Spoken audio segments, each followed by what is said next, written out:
He couldn't tell her, not yet, why he was really here. He didn't want her to be anywhere near the fleet when her father blew himself and Lupino up. So he told her about how the Emperor's obscene rituals had raised ancient artifacts out of the land.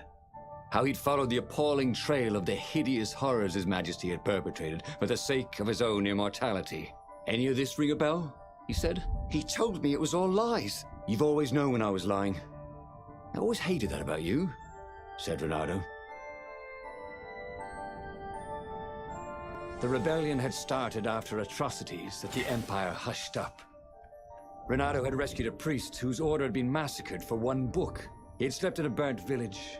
Dead kittens and puppies had come to tell him what the Emperor had done to them.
Don't you think I'd know if my father started practicing black magic?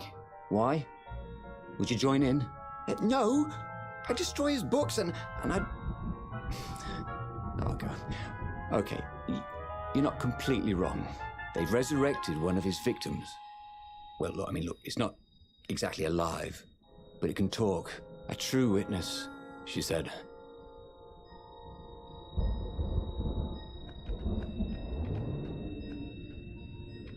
Take a leap of faith, said the inscription.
The observatory was a burning hulk. Dead scientists and black feathers everywhere. The Ravens had taken special care to burn the reanimated witness to cinders. Zenobia stared at the carnage. He didn't want me to hear the witness, did he? I guess not. What's your plan? She asked. So, Renato explained his brilliant gambit. Sending Lapino to get the Iblis Stone, become super powerful and corrupted, provoke the Emperor into using the core against him, thus blowing up both of them, and hopefully the fleet too. Let me visit your council, she said, shaken. I want to help. Could he really trust her?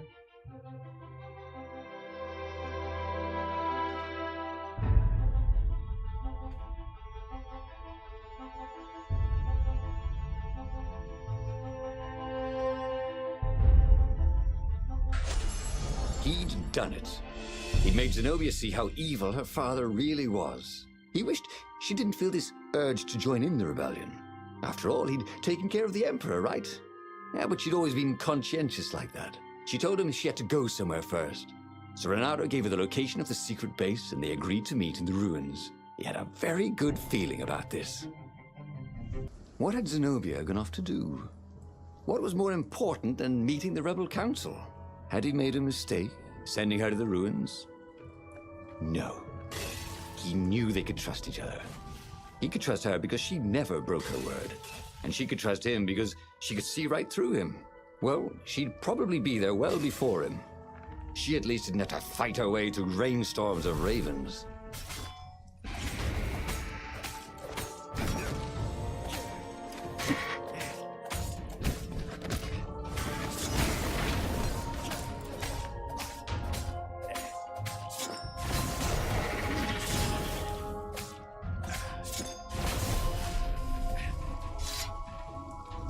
He missed her.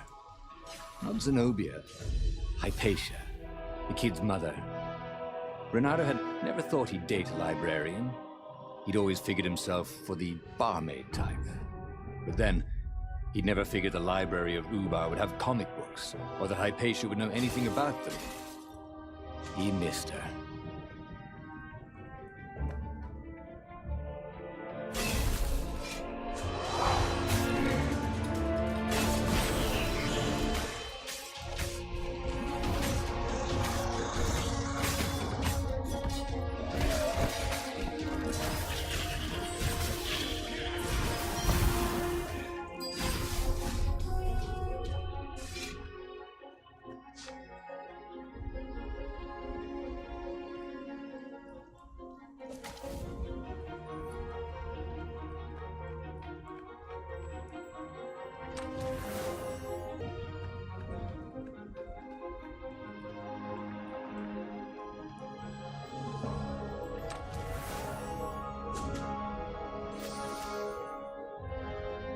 As he came around the bend, there was Lapino, unconscious on the side of the path, and Renato could smell a familiar, sweet, smoky scent.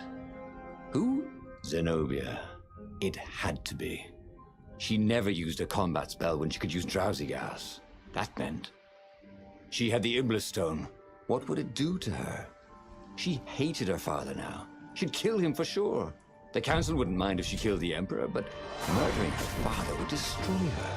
He had to get to whatever ledge she was on and talk her down from it.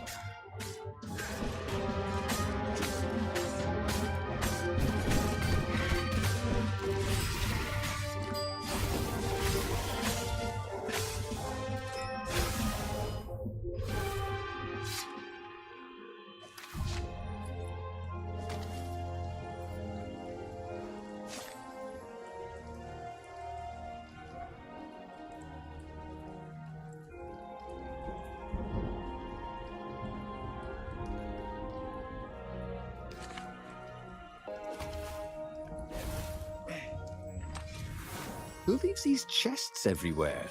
Wondered Renato. I should send him a thank you note.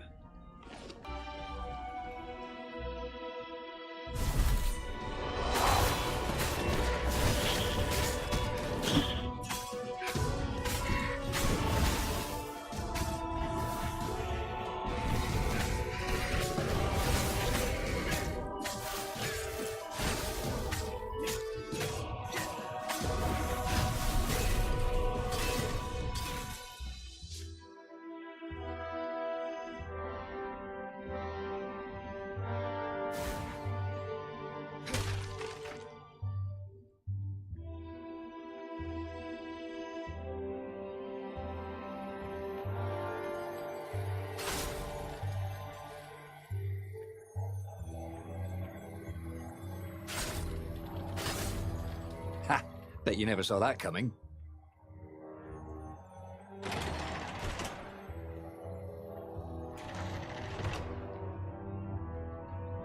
The long stairs. So he was close to the rebel base. Nothing was on fire. So far, so good.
Everyone in the council chamber was dead. Zenobia stood shivering in the courtyard, drenched in blood. Why? He managed. They started arguing with me. I lost my temper and I wanted their blood. Well, not me. The stone did. Why did you take it from Lupino? I had a plan. You had a stupid plan, she said. I'm going to go kill my father now. No, you can't. You'll just take his place. You'll become worse than him. Get out of my way, or I'll kill you too.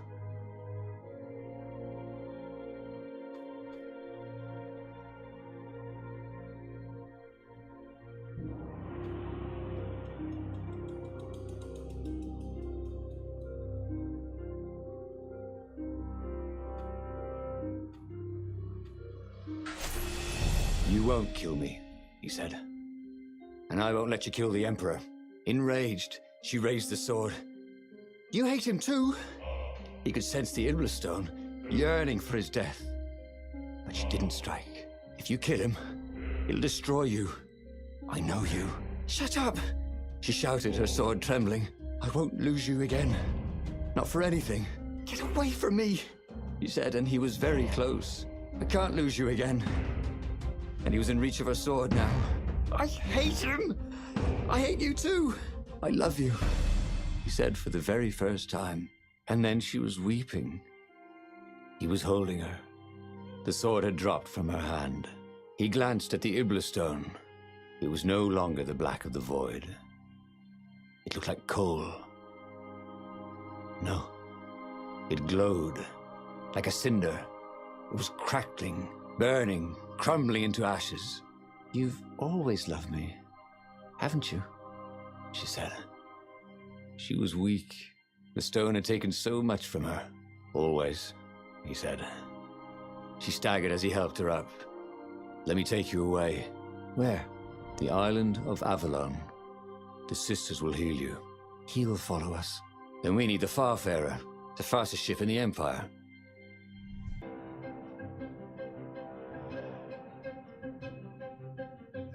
The Empire had seized his ship. They'd have to take it back.